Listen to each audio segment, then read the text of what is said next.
सबसे पहले आप सभी को, साथ में इस प्रदेश को, देश को, जौनपुर के जनता को और साथ में पूरी दुनिया को मैं अपनी तरफ से विश्व पर्यावरण दिवस की ढेर सारी बधाई और शुभकामनाएं देता हूं। आज का दिन हमारे लिए ही नहीं बल्कि पूरी दुनिया के लिए एक महत्वपूर्ण दिवस है। अगर दुनिया में सबसे बढ़ चढ़ करके और सबसे महत्वपूर्ण दिन मनाया जाता है तो आज का दिन है विश्व पर्यावरण दिवस। ये विश्व पर्यावरण दिवस की शुरुआत कहां से हुई और आज ये कहां पहुंचा है, इन सब के चरणों के बारे में हम बात करेंगे। लेकिन इससे पहले हम ये जान लें कि विश्व पर्यावरण दिवस का उद्देश्य क्या है, इसको मनाया क्यों जा रहा है। आप देख रहे हैं कि हम कमरे से निकल करके, फैन को बंद करके और लाइट को बंद करके हम इस बगीचे में आए और ये वही बगीचा है, वही जगह है जिस पेड़ को हम लोगों ने खुद पाला पोसा है। इसी विद्यालय, इसी प्रांगण में हम लोगों ने अपने पठन पाठन की शुरुआत किया था और यहां से स्कूली शिक्षा पूरा भी किया और आज सौभाग्य है इसी संस्थान में हम बच्चों के साथ बैठ करके बात भी कर रहे हैं। ये जितने पेड़ लगे हुए हैं कहीं ना कहीं हमारे लोग के सहपाठी, हमारे सीनियर, हमारे जूनियर और यहाँ के जितने भी स्टाफ थे सब मिल करके लगाए थे। और आज यहाँ बैठने के बाद एहसास होता है कि ये जो पेड़ लगाने की जो परंपराएं हैं ये सदियों से चला आया है। भारत एक ऐसा देश था जहां पर सूर्य की पूजा होती थी, जहां पर पानी की पूजा होती थी, जहां पर धरती की पूजा होती है, जहां पर पेड़ों की पूजा होती है, जिसमें नीम, पीपल, बरगद, आम, इन सब पेड़ों की बहुत ही बारीकी से लोग इसे भगवान मान करके पूजा करते हैं। और इसका कारण है, अगर आप हर पूजा में देखेंगे, आप अगर पीपल के पेड़ की पूजा होती है तो उसका मूल कारण यह है कि लोग बताते हैं उसमें किसी भी देवता का वास होता है। लेकिन सच्चाई यह है वो पीपल का पेड़ ऐसा है जो 24 घंटा ऑक्सीजन देता है। अगर आप पेड़ के कीमत को समझना हो तो आप लौट चलिए 5 साल पीछे, जब पूरी दुनिया कोरोना जैसी महामारी से जूझ रहा था, लोगों को दिन प्रतिदिन लाशें बिछ रही थीं, उसमें लोग ऑक्सीजन ढूंढ रहे थे। हॉस्पिटलों में ऑक्सीजन के सिलेंडर नहीं मिल रहे थे। उसका क्या कारण था? क्योंकि उस टाइम ऑक्सीजन नहीं था और उस ऑक्सीजन का पैसा देने के बाद जो रेट था उस रेट से 4 गुना 5 गुना देने के बाद भी ऑक्सीजन नहीं मिल रही थी। फिर भी उस कोरोना काल ने मुझे दर्शाया, मेरा न भाई कोई हो सकता है, मेरा पिता कोई नहीं हो सकता, मेरा पति कोई नहीं हो सकता, मेरी माता कोई नहीं हो सकती, अगर सबसे प्यारा कोई है तो मेरा जान है। कारण क्या है कि यहां तक कि पुत्र अपने पिता की लाश को छूने के लिए नहीं तैयार हो रहा था, यहां तक कि पुत्र अपने पिता का लाश नहीं छूने के लिए तैयार हो रहा था। कारण यह था कि लोग कहते थे कि अगर हम उनको छूने जाएंगे तो इन्फेक्शन हमें होगा और हम भी मर जाएंगे। इसका मतलब वहां पर ममता खत्म हो गया था, वहां पर मानवता खत्म हो गई थी। और जहां पर ममता और मानवता खत्म हो गया, उसके बाद जैसे कोरोना बीता वैसे हम सब भूल जा रहे हैं कि अभी भी हम भाई के लगाव में बैठे हैं, बहन के लगाव में बैठे हैं, पति पत्नी के लगाव में बैठे हैं, माता पिता के लगाव में बैठे हैं।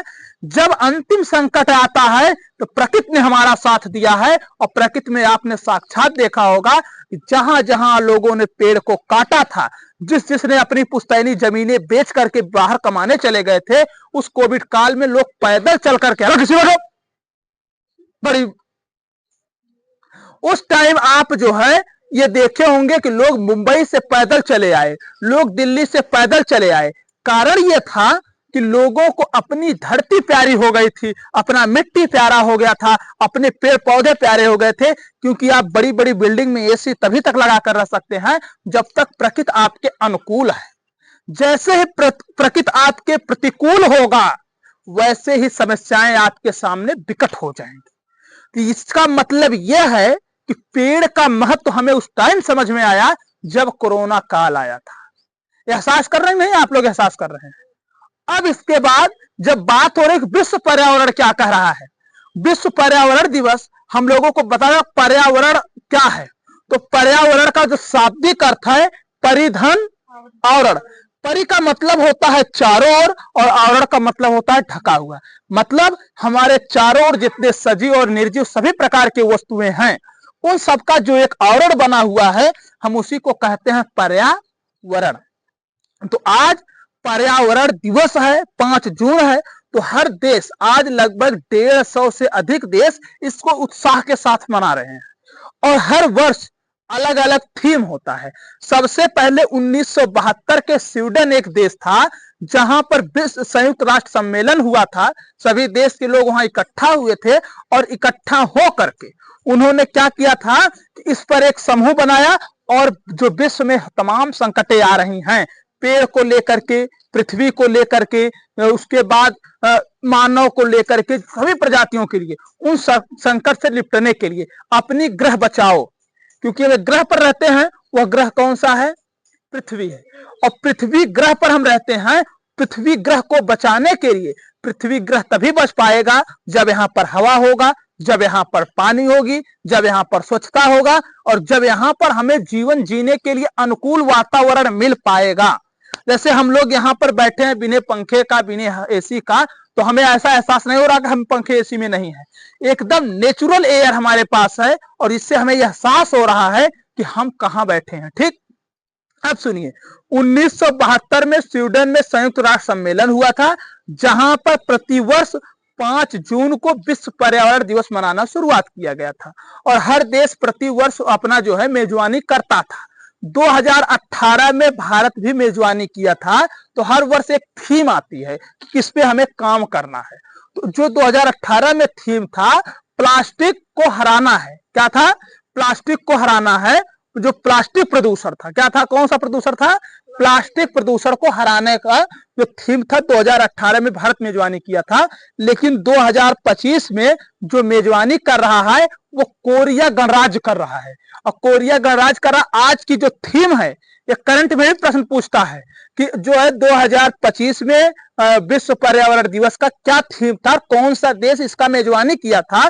तो मेजबानी किया कोरिया गणराज्य और इसकी जो थीम है वो थीम इसका है प्लास्टिक प्रदूषण को अंत, प्लास्टिक प्रदूषण का अंत।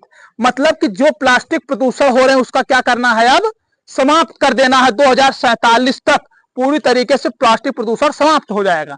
लेकिन यह काम सिर्फ सरकार का नहीं है, यह काम सिर्फ सरकारी कर्मचारियों का नहीं है, यह काम सिर्फ व्यापारियों का नहीं है, यह काम दुनिया के प्रत्येक व्यक्ति का है कि वह अपने इस ग्रह को बचाए, इस प्रदूषण मुक्त देश को बनाए, पेड़ को लगाए, पेड़ बचाए, तभी जाकर के एक मुक्त देश हम बना सकते हैं, प्रदूषण मुक्त देश। जो है माइक्रो प्लास्टिक का अंत आ रहा है। मैं बता दूं कि प्रतिवर्ष एक व्यक्ति 78,000 से लेकर के 2,10,000 की संख्या में एक साल में प्लास्टिक खा रहा है, माइक्रो प्लास्टिक। आप अपने शरीर की जांच करवाइए, आपके शरीर में माइक्रो प्लास्टिक मिल रहा है। आप जो खाना खा रहे हैं, अभी इसका कोई एकदम डाटा रिकॉर्ड नहीं आया है अभी तक कि कितने प्लास्टिक व्यक्ति खा रहा है, अन्यथा हम आपको बता देते। तो इसलिए आप ये ध्यान रखिए कि अब हमें क्या करना है। सबसे बड़ी चीज ये है कि जितने भी कतल हो, जितनी भी चीजें हैं, तो पेड़ लगाने की बात, हम लोग पेड़ लगाएंगे प्रतिवर्ष, लेकिन उसकी रक्षा नहीं करेंगे।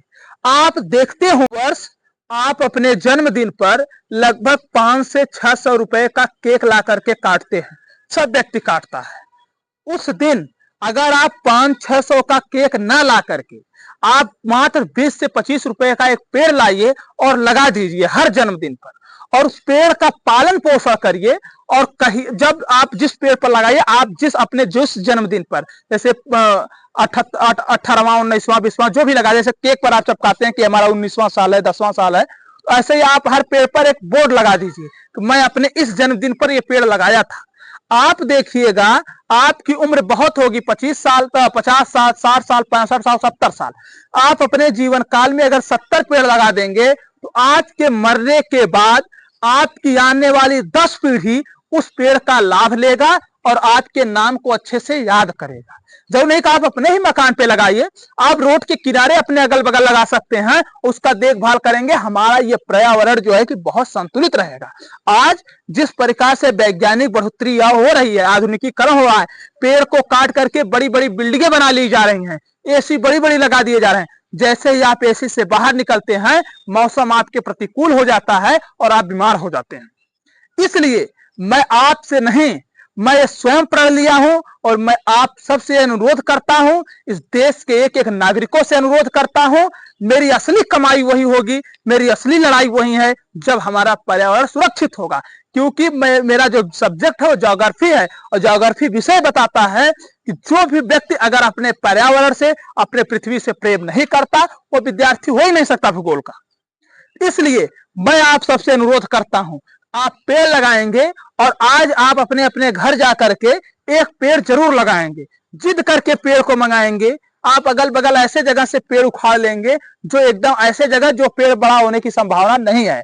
आप अपने घर पे एक पेड़ लगाइएगा और उस पर ध्यान दीजिएगा, क्योंकि हमारा लगा हुआ पेड़, हमारे घर पे 3-4 पेड़ है और वो सब पेड़ फल देने वाले हैं। एक पेड़ मैं आंवला का लगाया हूँ, एक पेड़ आम का लगाया था, आम का पेड़ फरा हुआ है, अभी उसमें 10-12 फर हुए हैं, और आंवला भी देखो फर जाएगा। एक पेड़ लगाया था उसका शीशम का छांव के लिए। तो मैं कई पेड़ लगाया हूं, मुझे अच्छा लगता है जब अपने पेड़ को मैं देखता हूं। इसलिए आप सब पेड़ लगाइए। आप युवा हैं, आपके जो बुजुर्ग हैं वो जानने वाले हैं, उनकी समय सीमा समाप्त हो गई है। आप नए हैं, आपके अंदर नव चेतना आनी चाहिए। अगर आपके अंदर नव चेतना आएगी तभी हमारा ये ग्रह सुरक्षित रह पाएगा। बच्चों, आप यकीन करिए कि ये जो प्लास्टिक प्रदूषण हो रहा है, आपको एक कैंसर जैसी गंभीर बीमारी आपके शरीर में हो जाएगा और उसका इलाज भी संभव नहीं है।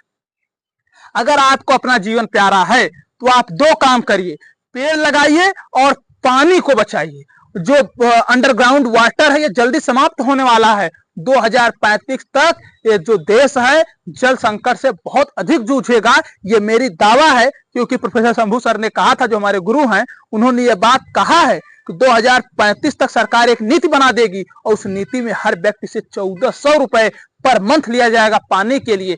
इसलिए ऐसी संकट हमको न देखना पड़े। कुछ लोग सोचते हैं हम जब तक हैं हमें अपने से मतलब है, लेकिन हमें अपने से ही नहीं मतलब है।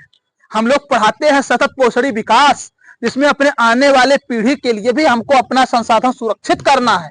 अगर आप ऐसा नहीं करते हैं तो आप अपने आने वाले पूर्वज के लिए नालायक और निकम्मे कहे जाओगे।